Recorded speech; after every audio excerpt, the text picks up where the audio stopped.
So, what else can we talk about?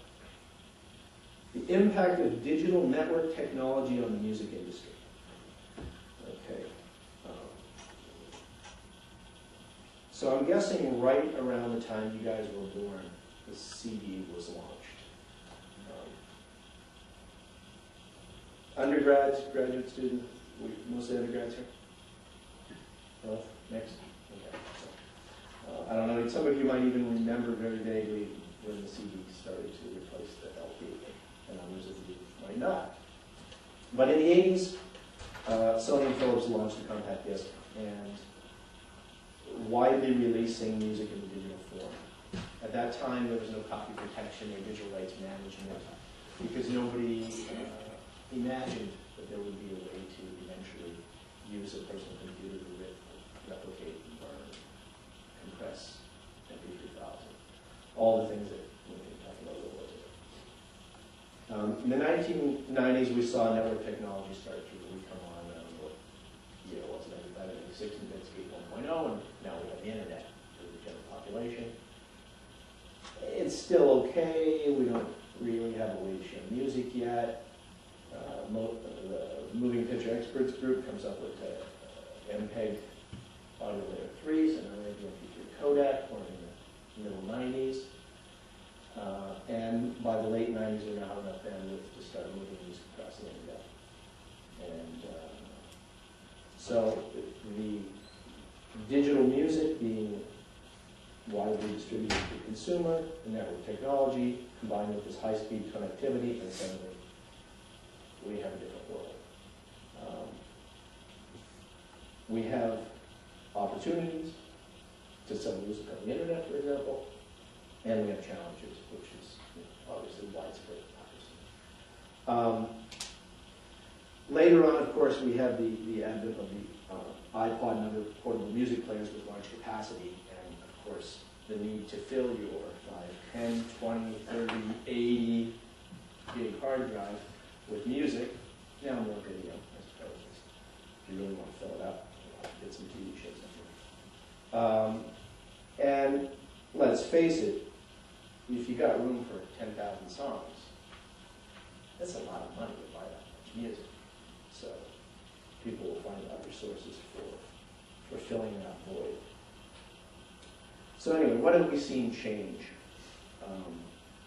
We saw a big shift in the world, and some of the older folks in the room will recall a time when it seemed okay to make analog mix tapes for their friends. And so why is it different now? And it's pretty simple. You guys are all smart enough to get into this school. You can figure it out. You got pristine digital copies being made at multiples of real time. You have the ability to redistribute the music to hundreds or thousands of people with the click of a button, and the music industry has a serious problem. So,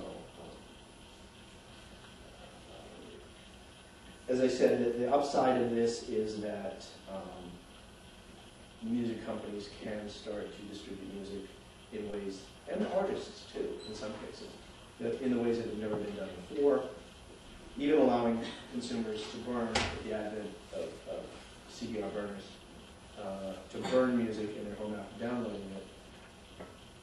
And in 1999, when I started the department of Sony's got the internet at Sony Music, that's exactly what we did. We launched sites together with major retailers like Tower Records and so on to sell downloads. We were up about 4 months when my now friend Sean Fanning developed the original master plan and infrastructure. And it's not hyperbole to say that Napster changed everything. The same way that if you are a music historian, Elvis changed everything, Napster changed everything. We look at everything before and after Napster.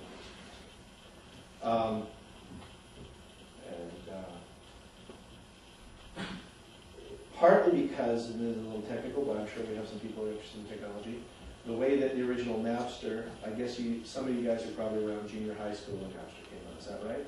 You all remember when it came out? You all remember using it? Sure. I did. No. person. No.